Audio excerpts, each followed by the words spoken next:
Celebrating 30 years of phenomenal trend forecasting, 5 times a week, Monday through Friday. Here's Gerald Celente with today's trends in the news.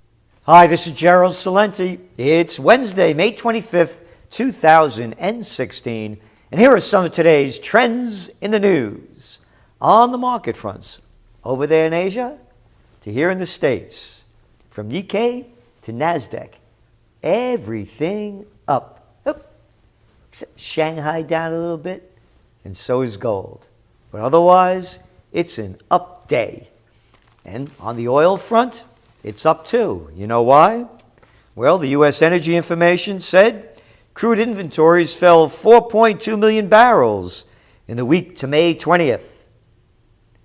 While the decline was steeper than 2.5 million barrels forecast by analysts in a Reuters poll, it was not as much as the 5.1 million decline expected by the trade group, the American Petroleum Institute. But that was enough to push it up. And of course, the other reason why it's going up, right now there's a shortfall of about 4 million barrels a day compared to what was being pumped out because of the wildfires up in Canada, because of the disruptions in the pipelines over there in Nigeria and Venezuela, the problems that they're having. Lovely day over there in Libya. Yeah, they're having production problems too. I wonder why. Hey, Obama fixed it with that humanitarian mission, but hey, you know, why look at the facts? They only get in the way of lies. Gasoline futures were down nearly 1%. The EIA, that's the Energy Information Administration, reported gasoline stockpiles rose by 2 million barrels last week. So, here we have it. Unless these problems continue in Nigeria, up in Canada, down in Venezuela, over there in Libya, they got some problems over there too in Iraq. When these problems are solved, we believe oil right now, touching near 50, is near its high. But again, as we wrote in the Trend Alert last week, and have written continually, if there's more geopolitical and civil unrest within these countries that are oil rich and getting poor, you're going to see the prices go up. So, what else? On the economic news, why the markets went up here in the States so nicely. The market flash U.S. services PMI for May was down 51.2, down from 52.8 in April, and well below the long-run survey average of 55.6. So that's another reason why the markets went up. Interesting story here in today's Financial Times with a globalnomic twist. ECB warns of populist threat to stability. The rising tide of populism has raised the threat of economic and financial instability in the Eurozone and could make it harder for the government to service their debts, the European Central Bank has warned.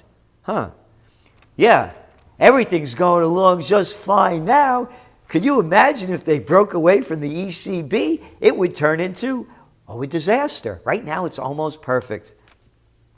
The ECB said that a rise in political risk poses a challenge to fiscal and structural reform, implementation, and by extension, public debt sustainability. Years of high unemployment and weak growth have contributed to the rise of populist and establishment parties and anti-establishment parties in many parts of the region. Okay, let me get this straight. Years of high unemployment and weak growth have combined to contribute to the rise of populist anti-establishment parties in many parts of the region. If the ECB was such a great deal, the Eurozone was such a great deal, and the Euro group, would there be high unemployment and weak growth? And then these clowns with their arrogant attitude put out these white papers to peddle BS to say that if you break away from us, oh, then it'll really be problems, even though we've caused terrible ones. But they keep talking about populist as though you're not supposed to maintain your nationality, your ethnicity, or your cultural roots. Ancestors don't count. Only screwing the people does and getting as much money out of them as you can. That's all that counts. Quote, these rising political risks at both the national and supranational levels, as well as the increasing support for political forces which seems to be less reform-oriented, may potentially lead to the delay in much-needed fiscal and structural reforms. They're just like the military. They have that same arrogant line. Follow us, keep everything that we do as a failure, and if you don't follow us into our next failure, then you is stupid and have no right to do it. But that's who they are. Now here's where it gets globalnomic. The report added that interest rate hikes by the United States Federal Reserve could also pose a threat to the health of parts of the global financial system. If they raise rates, which they expect to happen, it could present problems for some investors. The ECB said a rate rise could infect parts of the emerging market.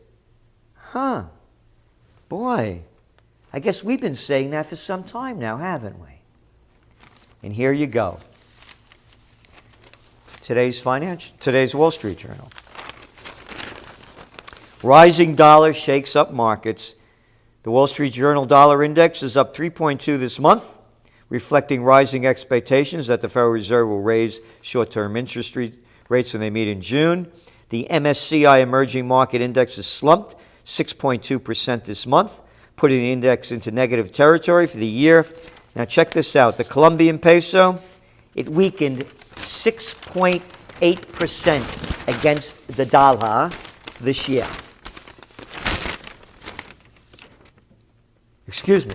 In May. And the Mexican peso has fallen 7.1% in May. The Turkish lira, down 5.1%. Commodities markets, since the dollar hit a recent low on May 2nd, gold has fallen 5.1%, silver 8.1%, copper off 8.8%. Industrial metals down almost 9% this month, on track for the worst month since 2012.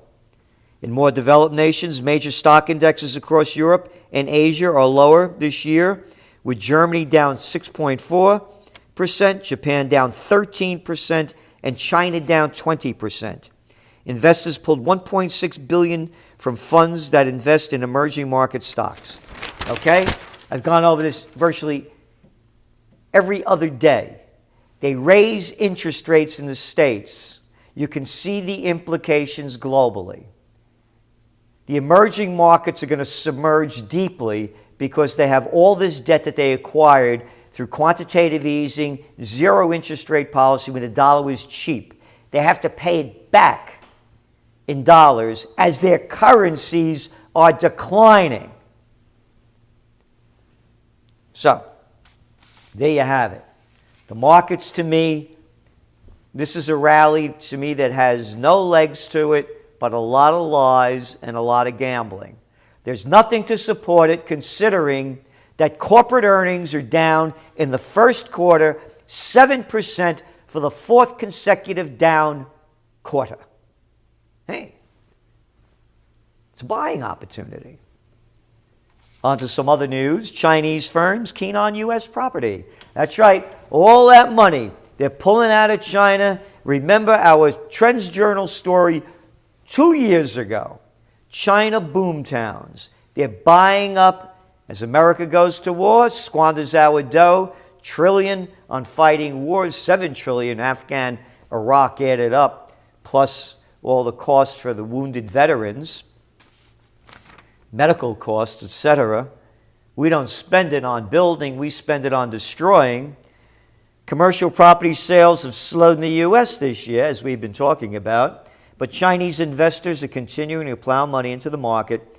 Thus far in 2016, Chinese companies have purchased or are buying 47 U.S. properties valued at $9.3 billion, according to the Real Capital Analytics. That makes them the most active foreign buyer in the U.S., with more than double Canada's $4.2 billion in deals. By contrast, check this out, for all of last year, Chinese investors did 71 U.S. deals valued at $6 billion. So now they've done 47 deals at $9.3 billion. You can see where it's going. Again, you know what I keep saying. Cuba, Cuba, cha-cha-cha. Cuba to legalize small businesses. Cuba said it would move to legalize thousands of small and medium-sized businesses that have sprung up in recent years, a step that could encourage more entrepreneurship. Oh, entrepreneurship. That's right. You come to the conference for entrepreneurship. And don't forget, it's July 22nd and 23rd right here in Colonial Kingston. They're coming from Hong Kong, from Australia, from Calgary, from Chile, from Ireland to Italy. It's not a group of like-minded people. It's a group of open-minded people.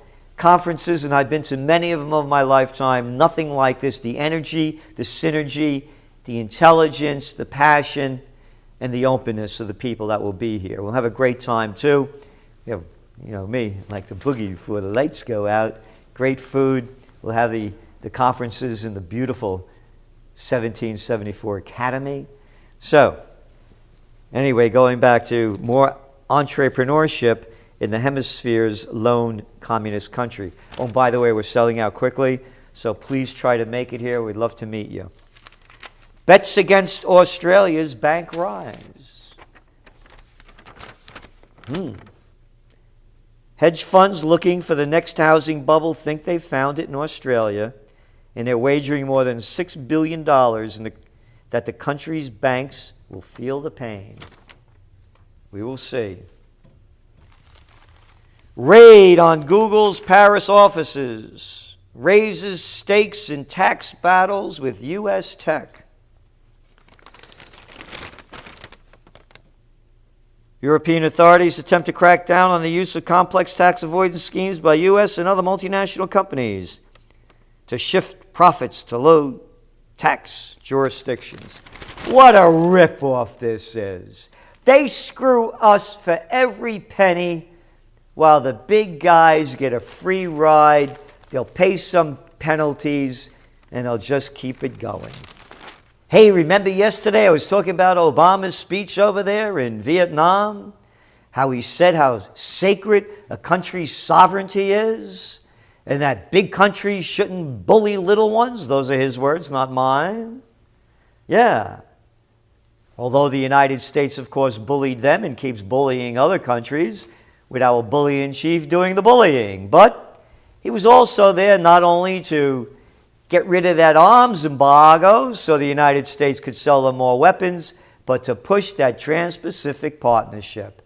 That's right, the Trans-Pacific Partnership. Now, you remember candidate Obama, or you probably forgot, back in 2008, going to that Rust Belt over there in the United States and saying that NAFTA was a dirty deal, and we're going to revisit it, folks. Well, he folked us, didn't he? Because listen to what he's pumping over there in Vietnam with the Trans-Pacific Partnership deal. We'll keep working to unleash the full potential of your economy with the Trans-Pacific Partnership. Now, here in Vietnam, TPP will let you sell more of your products to the world, and it will attract new investment. I want you to know that as President of the United States, I strongly support TPP because you'll also be able to buy more of our goods, made in America. So there you got it, folks. I strongly support TPP because you'll also be able to buy more of our goods, made in America. Make what? What do we make in America? I forgot what you said in yesterday's clip that we played. Yeah. With this announcement I made yesterday to fully lift the ban on defense sales, Vietnam will have greater access to the military equipment you need to ensure your security. Yeah, ensure your security means getting into war, killing, and dying. That's made in America, made in USA. Our wonderful exports manufactured by the military-industrial complex. Bullets, bombs, and weapons of mass destruction, while they sell us consumer goods, shirts, shoes, computers, things to live by. But we sell weapons to die by. Let's get this straight. Vietnam is a cheap labor platform to boost the profits of multinationals. Their wages are half that of China. And United States is their biggest exporting country. That's right. We buy more Vietnamese stuff than they sell anywhere else. China is one of their biggest trading partners overall, but that's another story. So here you have it, folks. The sellout in chief. A cheap act that the prostitutes keep playing and the folks keep buying. This is Gerald Celente, and that's some of today's Trends in the News.